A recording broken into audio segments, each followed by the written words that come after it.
وما محمد الا رسول، اسی میں ایک دفعہ یہ بھی ہو گیا تھا کہ کچھ لوگوں نے یہ کہا کہ جب محمد کا انتقال ہو گیا تو اب کس لیے جنگ کرنی ہے۔ حضرت عمر بھی ہیں ان میں سے، جب خبر یہ اڑ گئی کہ حضور فوت ہو گئے، انہوں نے تلوار پھیر دی، بیٹھ گئے، اب کس کے لیے جنگ کرنی؟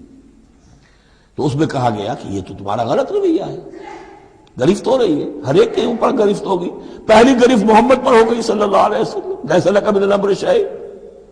تو حضرت عمر بہرحال حضور کے مقابلے میں تو کوئی حیثیت نہیں، ان پر بھی گرفت ہو رہی ہے۔ وما محمد الا رسول، اور محمد کچھ نہیں ہے اس کے سوا کہ وہ اللہ کے رسول ہے، وہ معبود تو نہیں ہے۔ تم ان کے لیے تو جہاد نہیں کر رہے، تم جہاد اللہ کے لیے کر رہے ہو۔ دین کا غلبہ جو ہے وہ اللہ کے دین کا غلبہ ہے، محمد کی حیثیت کیا ہے؟ وہ تو اللہ کے رسول ہے۔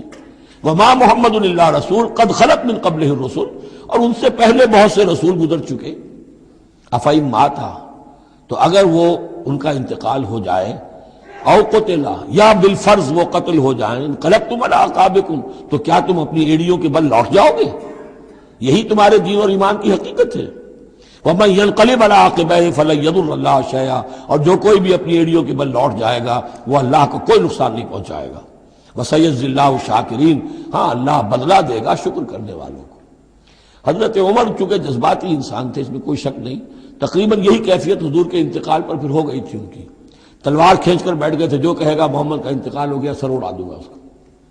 وہ تو پھر حضرت ابو بکر آئے، وہ یار غار، ثانی اسلام و غار و بدر و قبر، وہ آئے ہیں، ان کے لیے چونکہ رکاوٹ نہیں تھی، حضرت عمر تو اندر جا نہیں سکتے تھے، حضرت عائشہ کا حجرہ تھا، اب حضرت عائشہ بیٹی ہیں حضرت ابو بکر کی، وہ سیدھے گئے حجرے میں، جا کر چہرے مبارک پر چادر تھی ہٹائی اور آپ کی پیشانی کو بوسہ دیا اور کہا کہ اب دوبارہ موت آپ پر وارد نہیں ہوگی، اب تو حیات جاویدانی آپ کو حاصل ہو چکی۔ پھر باہر آ کر یہی آیت پڑھی، وما محمد الا رسول قد خلت من قبلہ الرسل افئن مات او قتل انقلبتم علی اعقابکم۔ حضرت عمر کہتے ہیں مجھے محسوس ہوا جیسے یہ آیت ابھی نازل ہوئی ہے، اتنا اثر ہوا۔ یہ عظیمت تھی حضرت ابو بکر کی، بہت بلند مقام ہے حضرت ابو بکر کا۔